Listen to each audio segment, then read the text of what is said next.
Item ಯಾವುದೇ ಇರಲಿ try ಮಾಡಿ ಆಚಿ ಚಿಕನ್ ಮಸಾಲಾ. ತುಂಗಭದ್ರಾ ಜಲಾಶಯದ ಕ್ರಸ್ಟ್ ಗೇಟ್ಗಳ ಲೋಕಾರ್ಪಣೆ ಕಾರ್ಯಕ್ರಮಕ್ಕೆ ಕ್ಷಣಗಣನೆ ಆರಂಭವಾಗಿರುವಂಥದ್ದು.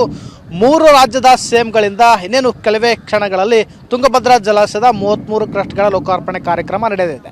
ಹೀಗಾಗಿ ತುಂಗಭದ್ರಾ ಜಲಾಶಯ ತುಂಬ ಸಾಕಷ್ಟು ಟೈಟ್ ಸೆಕ್ಯೂರಿಟಿಯನ್ನು ಈಗಾಗಲೇ ಹಾಕಿರುವಂಥದ್ದು ತಾವು ದೃಶ್ಯದಲ್ಲಿ ಕೂಡ ಗಮನಿಸಬಹುದು. ಅಂದರೆ ವಿಜಯನಗರ ಜಿಲ್ಲೆಯ ಹೊಸಪೇಟೆ ತುಂಗಭದ್ರಾ ಜಲಾಶಯದ ಮುಂಭಾಗದಲ್ಲಿದ್ದೀನಿ ತಾವು ಗಮನಿಸ್ತಾ ಇದ್ದೀರಾ. ಸಾಕಷ್ಟು ಪೊಲೀಸ್ ಸಿಬ್ಬಂದಿಗಳನ್ನು ಕೂಡ ಇಲ್ಲಿ ನಿಯೋಜನೆ ಮಾಡಿರುವಂಥದ್ದು. ಸರಿಸುಮಾರು 500ಕ್ಕೂ ಹೆಚ್ಚು ಪೊಲೀಸ್ ಸಿಬ್ಬಂದಿಗಳನ್ನ ಇಲ್ಲಿ ನಿಯೋಜನೆ ಮಾಡಿದ್ದಾರೆ. ಅಂದರೆ ಯಾವುದೇ ರೀತಿಯಾಗಿರ್ತಕ್ಕಂಥ ಅಹಿತಕರ ಘಟನೆಗಳು ನಡೀಬಾರ್ದು ಅನ್ನೋ ದೃಷ್ಟಿಯಿಂದ ಇಲ್ಲಿಗೆ ಪೊಲೀಸರನ್ನ ನಿಯೋಜನೆ ಮಾಡಿದ್ದಾರೆ. ಅಂದರೆ ಪ್ರಮುಖವಾಗಿ ಇಲ್ಲಿ ಆಂಧ್ರ ಸಿಎಂ ಮತ್ತು ತೆಲಂಗಾಣ ಸಿಎಂ ಮತ್ತು ಕರ್ನಾಟಕ ರಾಜ್ಯದ ಸಿಎಂ DK ಶಿವಕುಮಾರ್ ಕೂಡ ಈ ಕಾರ್ಯಕ್ರಮದಲ್ಲಿ ಭಾಗಿಯಾಗ್ತಾರೆ. ಅಂದರೆ 11 ಗಂಟೆ ಸುಮಾರಿಗೆ 33 ಕ್ರಸ್ಟ್ ಗೇಟ್ಗಳ ಲೋಕಾರ್ಪಣೆ ಕಾರ್ಯಕ್ರಮ ನಡೆಯಲಿದೆ. ಅಂದರೆ ಕಳೆದ ವರ್ಷ 19ನೇ ಕ್ರಸ್ಟ್ ಗೇಟ್ ಕಿತ್ತು ಹೋದ ಪರಿಣಾಮವಾಗಿ ಸರಿಸುಮಾರು 70 TMC ಅಷ್ಟು ನೀರು ವ್ಯರ್ಥವಾಗಿ ಪೋಲಾಗಿ ಹರಿದಿತ್ತು. ಹೀಗಾಗಿ ಆ ಸಂದರ್ಭದಲ್ಲಿ ಡ್ಯಾಮ್ ತಜ್ಞ ಕನ್ನಯ್ಯನಾಡು ಡ್ಯಾಮ್ಗೆ ವಿಸಿಟ್ ಮಾಡುವ ಮೂಲಕವಾಗಿ ಇಲ್ಲಿರ್ತಕ್ಕಂಥ 33 ಕ್ರಸ್ಟ್ ಗೇಟ್ಗಳನ್ನು ಬದಲಾವಣೆ ಮಾಡಬೇಕಂತೇಳಿ ಸೂಚನೆಯನ್ನು ಕೊಟ್ಟಿದ್ದರು. ಹೀಗಾಗಿ ಆ ಮೇರೆಗೆ ಏನು 3 ರಾಜ್ಯದ ಸಿಎಂಗಳು ಮತ್ತು 3 ರಾಜ್ಯವು ಸೇರಿಕೊಂಡು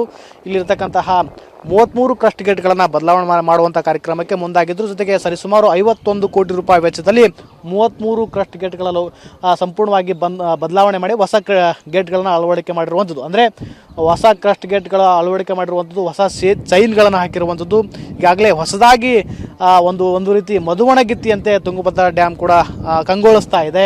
ಸಾಕಷ್ಟು ಇರತಕ್ಕಂಥ ವೈಭವೀಕರಣವಾಗಿ ರಾತ್ರಿ ಕೂಡ ಸಾಕಷ್ಟು ಲೈಟಿಂಗ್ಗಳ ವ್ಯವಸ್ಥೆಯನ್ನು ಕೂಡ ಮಾಡಿದ್ರು. ಹೀಗಾಗಿ ಸಾಕಷ್ಟು ವೈಭವೀಕರಣವಾಗಿರ್ತಕ್ಕಂಥ ತುಂಗಭದ್ರಾ ಜಲಾಶಯ ಕಾಣ್ತಾ ಇರುವಂಥದ್ದು. ಅಂದರೆ ಇದು ಕರ್ನಾಟಕದ 4 ಜಿಲ್ಲೆಯ ಜೀವನಾಡಿ. ಅಂದರೆ ಬಳ್ಳಾರಿ, ವಿಜಯನಗರ, ಕೊಪ್ಪಳ, ರಾಯಚೂರು, ಜೊತೆಗೆ ತೆಲಂಗಾಣದ 2 ಜಿಲ್ಲೆ ಮತ್ತು ಆಂಧ್ರದ 2 ಜಿಲ್ಲೆಯ ಏನು ಜೀವನಾಡಿ ಇರತಕ್ಕಂಥ ತುಂಗಭದ್ರಾ ಜಲಾಶಯದ 33 ಕ್ರಸ್ಟ್ ಗೇಟ್ಗಳನ್ನ ಇವತ್ತು ಲೋಕಾರ್ಪಣೆ ಕಾರ್ಯಕ್ರಮ ನಡೆಯಲಿದೆ.